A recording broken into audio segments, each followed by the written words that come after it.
Memiliki nama ilmiah bivalvia, kerang merupakan moluska yang memiliki 2 cangkang untuk melindungi tubuhnya. Sebagai negara bahari, ratusan jenis kerang hidup di wilayah perairan Indonesia. Pemanfaatannya pun sangat beragam. Ada yang diambil dagingnya untuk dikonsumsi,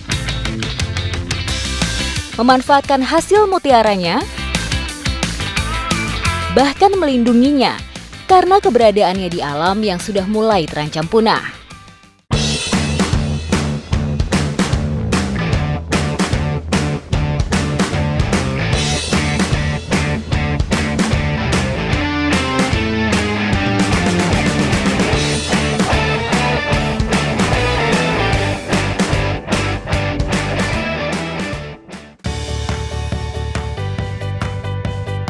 Negeri Morella, salah satu desa di Kabupaten Maluku Tengah, Maluku, menjadi destinasi petualangan saya selanjutnya. Bersama masyarakat yang tergabung dalam kelompok konservasi karang dan biota laut di Desa Morella, saya akan mengamati keberadaan kima di sepanjang garis pantai Morella.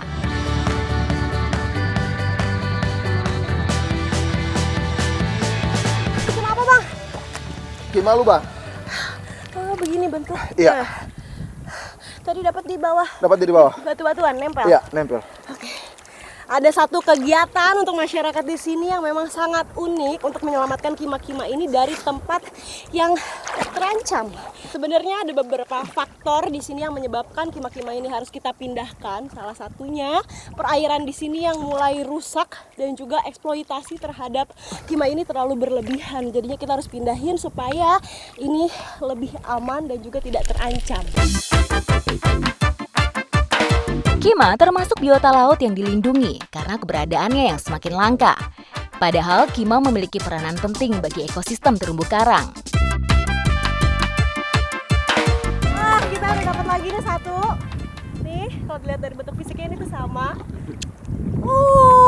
Dia memuncratkan airnya. Kurangnya kesadaran dan eksploitasi berlebih menjadi faktor utama menurunnya populasi kima. Hal inilah yang menggerakkan kelompok konservasi Desa Morella untuk melestarikan kerang raksasa ini. Pemindahan kima menjadi salah satu programnya. Secara rutin, kima-kima yang ada di kawasan rawan eksploitasi dengan kondisi bawah laut yang rentan dipindahkan ke tempat yang lebih aman.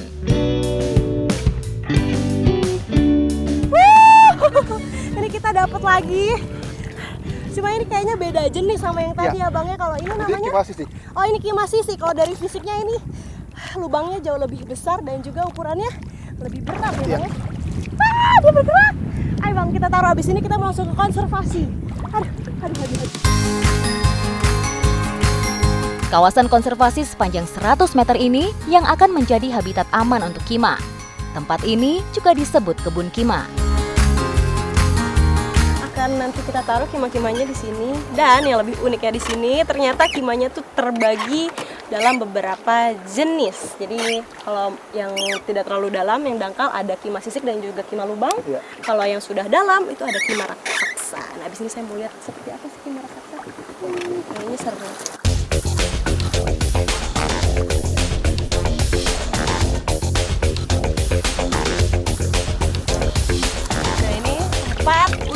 Menaruh kima-kima ini ke Taman Kima.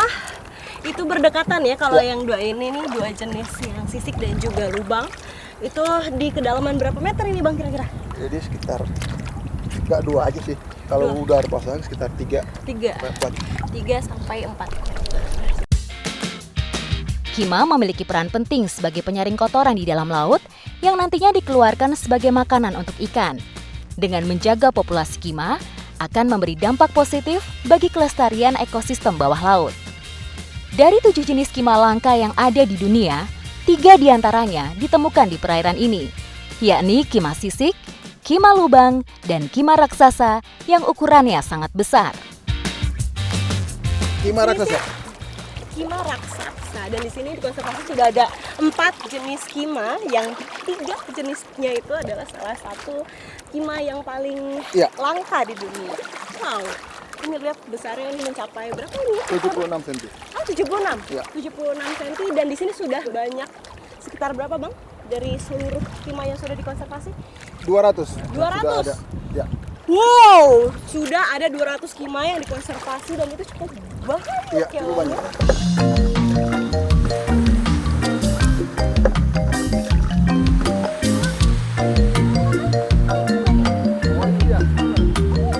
Ini kayak yang Ini tadi masih ya. iya, masih Kima jenis lubang. kima lubang.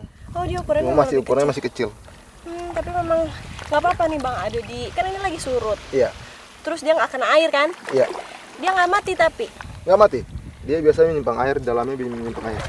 Oh, dia Iya, menyimpan air iya. di dalamnya. Jadi pada saat surut dia tetap hidup, Tetap tidak hidup, mati iya, karena tetap. ada air di Iya, dalamnya. iya.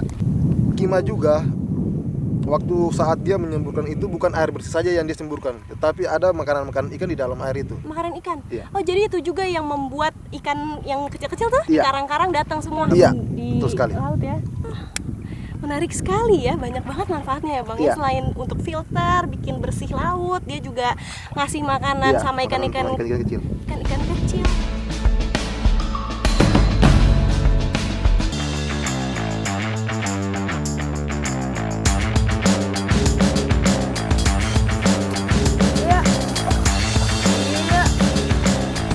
Nah, ini dia namanya kerang kapa. Jadi dia nih lumayan besar ukurannya. Terus warnanya itu kuning-kuning kecoklatan.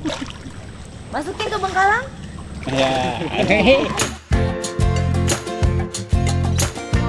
Mencari kapah atau kepah tidak mengenal musim. Namun, pencarian dengan hasil terbanyak biasanya pada musim kemarau. Waktu seperti ini, air sungai surut dan kapah terlihat menancap di permukaan lumpur.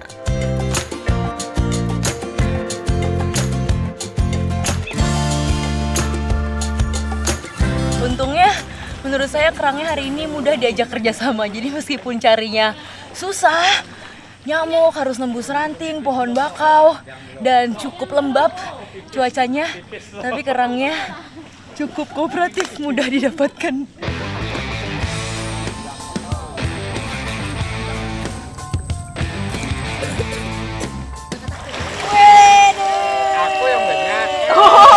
Siapa yang banyak?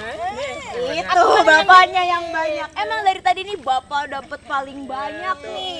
Tangannya beruntung. Nah, ini langsung kita bawa pulang ke rumah ya. Tapi biasanya kan kalau kerang yang diambil dagingnya untuk dimakan. Kalau ini enggak, yang kita ambil cangkangnya. Untuk apa biasanya? Untuk makan. Untuk makan juga, tapi cangkangnya dijemur ya? Buat kapur. Buat kapur. Iya. Oh, itu Olah cang- kapur. Olah kapur. Cangkangnya digunain buat olah kapur. Jadi kapur yang putih bersih. Nah, habis ini saya mau ikut prosesnya. Ikuti jejak saya, jejak petualang. Ayo Ibu pulang.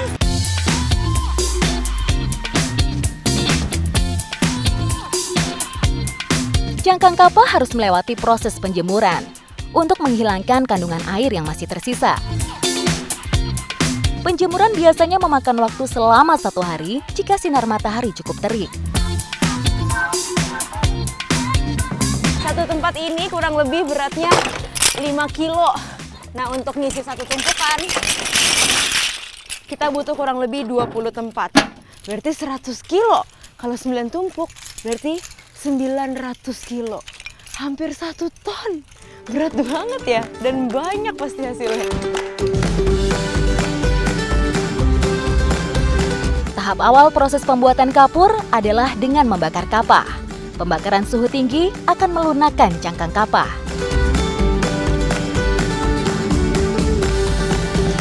Untuk bisa dapat hasil yang maksimal dan api yang super panas, pemilihan kayu bakarnya juga nggak boleh sembarangan. Jadi ini kita pakai kulit kayu karuing. Jadi nanti super panas semuanya ini. Nggak kebayang tuh, pasti keringetan.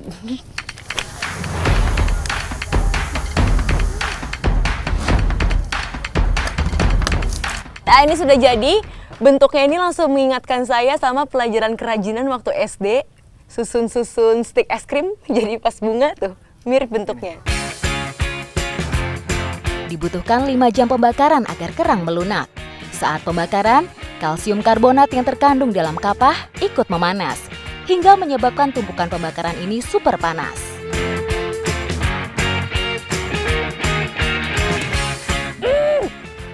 Ini asapnya luar biasa. Saya benar-benar ngomong nggak pakai tarik nafas sama sekali.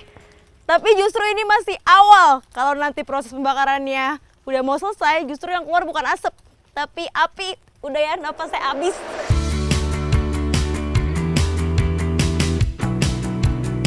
Setelah pembakaran, proses pendinginan kapah memakan waktu 1 hingga 2 jam.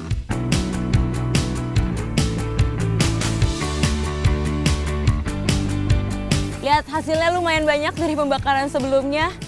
Dan kulit kerang yang tadi keras banget, nih, tek, udah jadi rapuh. Ayo Bu, kita bawa ke tempat aduk berarti ya? Ya. Ini yang tadi lah? Iya.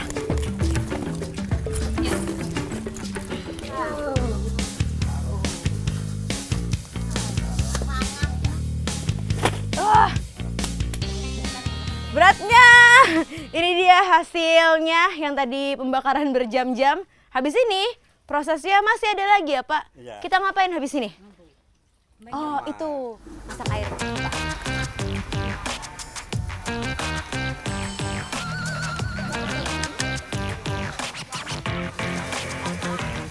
Ini dia kenapa dia harus disiram pakai air yang super panas dan mendidih supaya kerang yang bentuknya padat seperti ini langsung jadi cair. Terus mendidihnya kayak lagi di wajan pas disiram.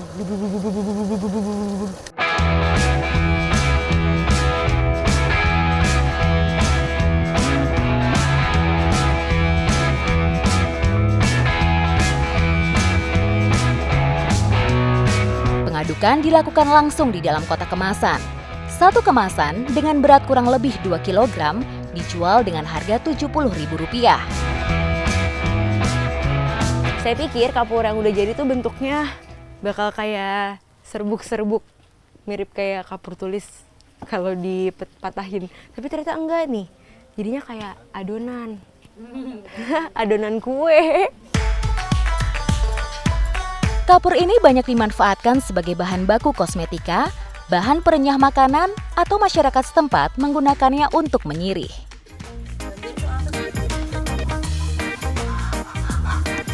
Enak tidak ini? Enak nih. Kayaknya ibu penuh kejahilan. Giginya kuat lah makan itu. Pedas! Jawang banjak hapuk. Pedas sedikit aja pedasnya. Gak makan daun, ya emang daun sih. Daun tapi pedas. Terus rasanya min-min gitu, ada rasa minnya. Habis! Aku sudah habis! Cantik gak? Ini hasil sirih Pinang. Kalau habis sirih pasti giginya langsung warnanya merah. Dan meskipun buat saya rasanya ajaib, pedes-pedes min-min, tapi nyiri ini bagus ya Mama buat kesehatan gigi. Giginya jadi lebih kuat.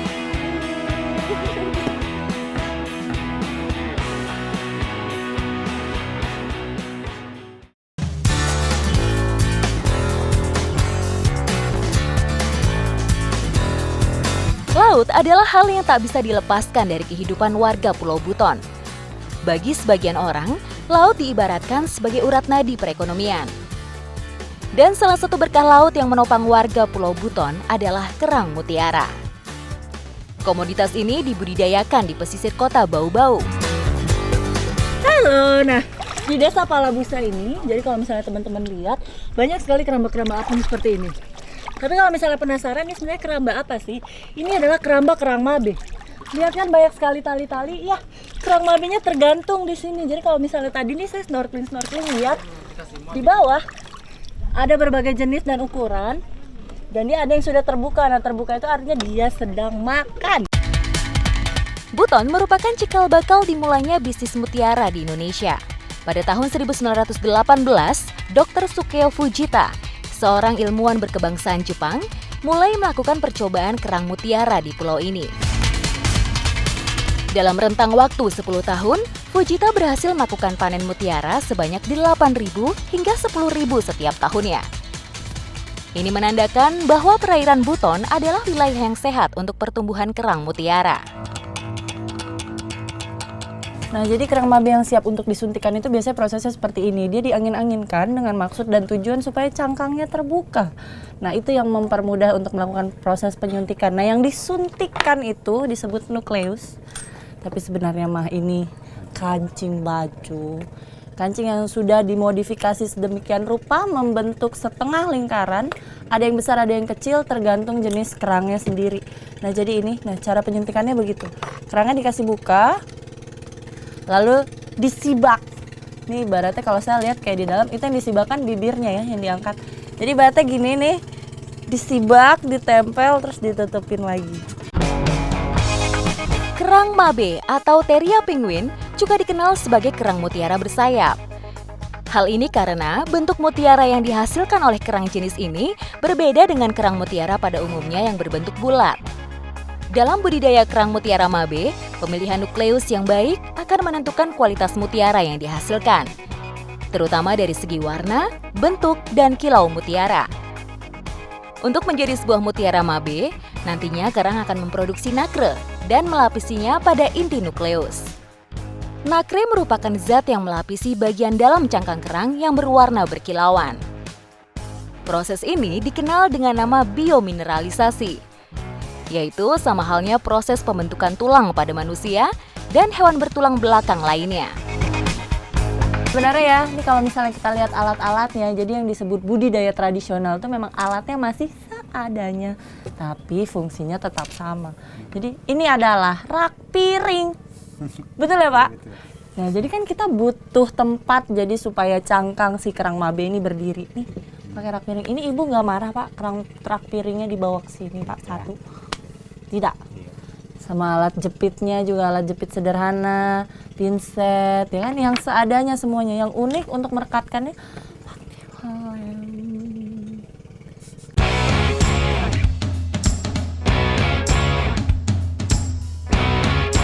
Budidaya kerang mabe di Palabusa Pulau Buton merupakan usaha tradisional milik masyarakat, sehingga alat-alat yang digunakan pun sangat sederhana.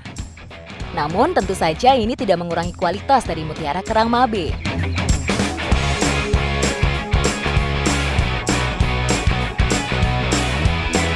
Setelah proses peletakan inti nukleus selesai, selanjutnya kerang akan digantung kembali di dalam laut selama 4 bulan.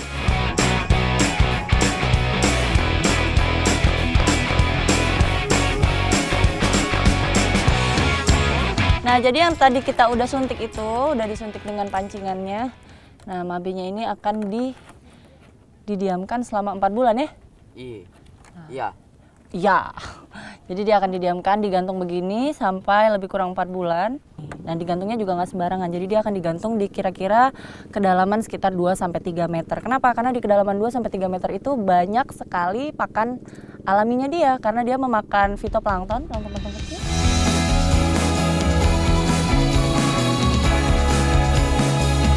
Perairan Teluk Palabusa sangat cocok untuk budidaya mutiara karena memiliki arus cukup kuat, yaitu sekitar 5-10 km per jam, dan juga plankton yang melimpah sebagai pasokan makanan kerang mutiara.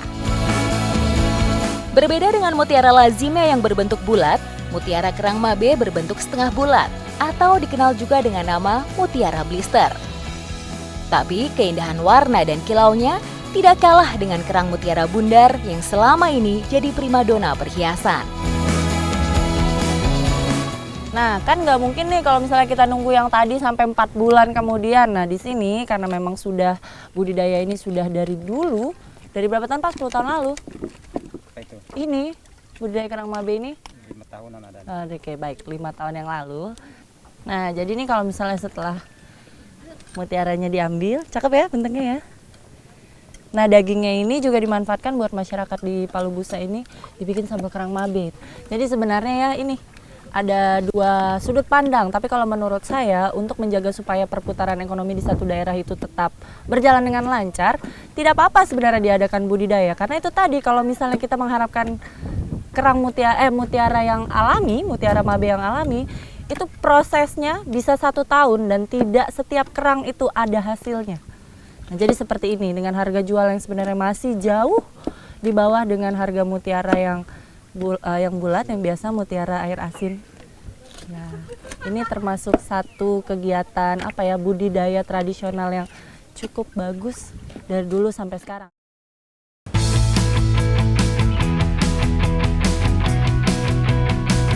Berbicara tentang kekayaan alam yang terhampar di darat maupun di perairan luas, Bisa dikatakan Indonesia adalah salah satu juaranya. Kabupaten Bolang Mongondo di ujung utara Pulau Sulawesi menjadi salah satu lokasi yang memiliki potensi kekayaan alam yang luar biasa. Bolang Mongondo Timur itu punya 6 danau. Nah, uniknya saya mau berburu surabe sama ibu sama bapak. Surabe itu kayak teritip ya bilangnya. Di sini bilangnya surabe itu seperti teritip. Seperti apa? Kita lihat nanti ya sama-sama di sana. Ya.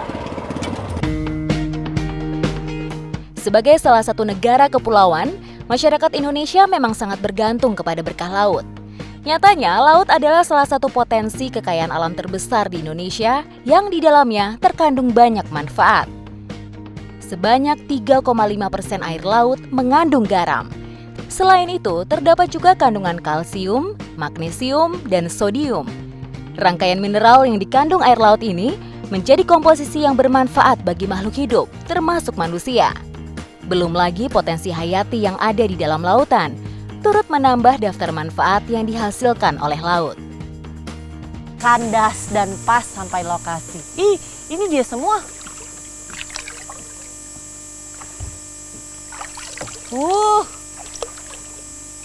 Oke. Surabe nih kayak begini nih ternyata. Ini cangkangnya dia nih. Rumahnya begini. Baik. Nah itu begitu kita turun tadi Mama Ning Pak Haji bilang harus pakai sepatu ya, tajam. Baik, mari kita cari. Airnya anget. Tak hanya memberi berkah, namun laut juga bisa menjadi ancaman. Salah satunya adalah datangnya gelombang atau ombak besar. Disinilah peran hutan bakau atau hutan mangrove yang mampu melindungi garis pantai dari abrasi atau pengikisan, termasuk juga meredam tsunami. Tak hanya itu, hutan bakau juga menjadi lokasi beragam makhluk hidup, dan salah satunya adalah oyster. Oyster adalah anggota keluarga Ostridae yang berarti tiram. Tiram jenis ini banyak ditemukan di lautan atau perairan pantai beriklim hangat. Secara morfologi, organisme dari kelas Bivalvia ini memiliki badan lunak dan ditutupi oleh 2 keping cangkang yang berfungsi melindungi bagian dalam tubuh dari serangan pemangsa. Apa itu? Ini ada isi? Ini betul? Kalau menurut saya sih ini seperti tiram. Nih yang satu ini dia belum terlepas cangkangnya. Nanti waktu pas proses masak baru kita lihat. Sekilas, bentuk oyster hampir serupa dengan teritip, hewan laut yang sering ditemukan menempel di badan-badan kapal serta bebatuan granit. Namun, habitat oyster sebenarnya jauh lebih beragam jika dibandingkan dengan beberapa bivalvia lain. Ini ada isi, betul ya masih tertutup. Fix, bener. Surabe yang di sini disebut surabe itu bukan teritip. Ini oyster dan kalau saya lihat bentuknya ini oyster larvae. Oyster adalah salah satu organisme akuatik yang cukup kuat bertahan di zona intertidal. Zona interradial adalah zona yang dipengaruhi oleh pasang surut air laut, dengan batas area di antara pasang tertinggi dan surut rendah air laut. Sehingga hanya organisme dengan adaptasi tertentu saja yang mampu hidup di habitat ini.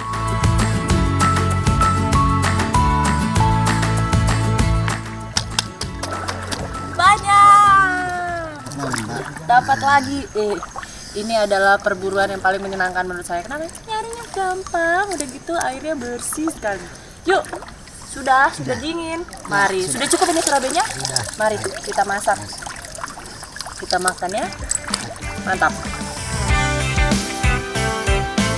Masyarakat di beberapa daerah pesisir seperti di Desa Togit banyak memburu oyster. Karena di Desa Togit jumlah oyster tidak terbatas. Maka mereka memanfaatkannya untuk memenuhi kebutuhan protein.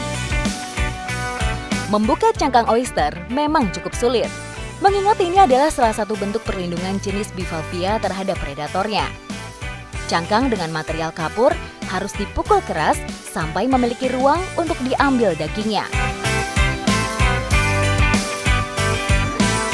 Jadi nih, bentuknya dia itu tuh seperti nggak kelihatan gitu mana tertutup. ya tertutup semua. Jadi kayak bukan tiram, bukan kayak kerang, nggak kelihatan. Dia punya cangkang juga nggak beraturan. Tapi kalau tahu cara bukanya, selamat.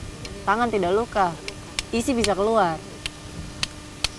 Lihat, tuh, ketuk-ketuk begitu.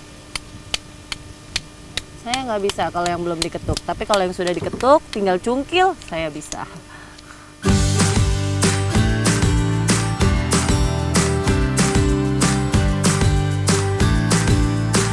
Selain bumbu dasar, masyarakat di Sulawesi Utara juga menambahkan lemon cuy untuk menambah cita rasa olahan surabe. Meski bentuknya menyerupai jeruk nipis, namun lemon cuy memiliki karakteristik bentuk yang berbeda dengan jeruk nipis biasa. Tak seperti jeruk nipis yang memiliki kulit keras, kulit lemon cuy bisa dikupas dengan mudah, seperti jeruk Pontianak. Masyarakat di sini biasa menjadikan lemon cuy sebagai bahan makanan, karena rasanya yang segar yang dapat menetralisir bau amis pada ikan atau hewan laut lainnya.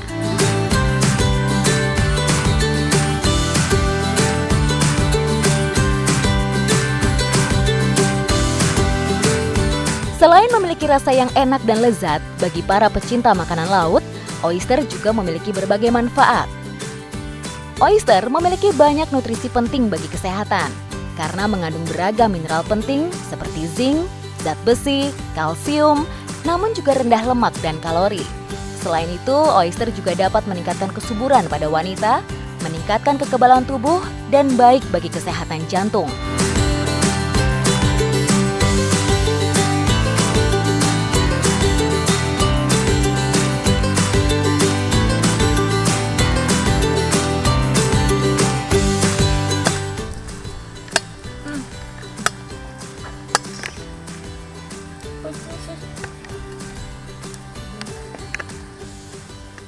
Untung makannya pakai pisang. Kalau tadi cuma nyicipin si surabenya doang,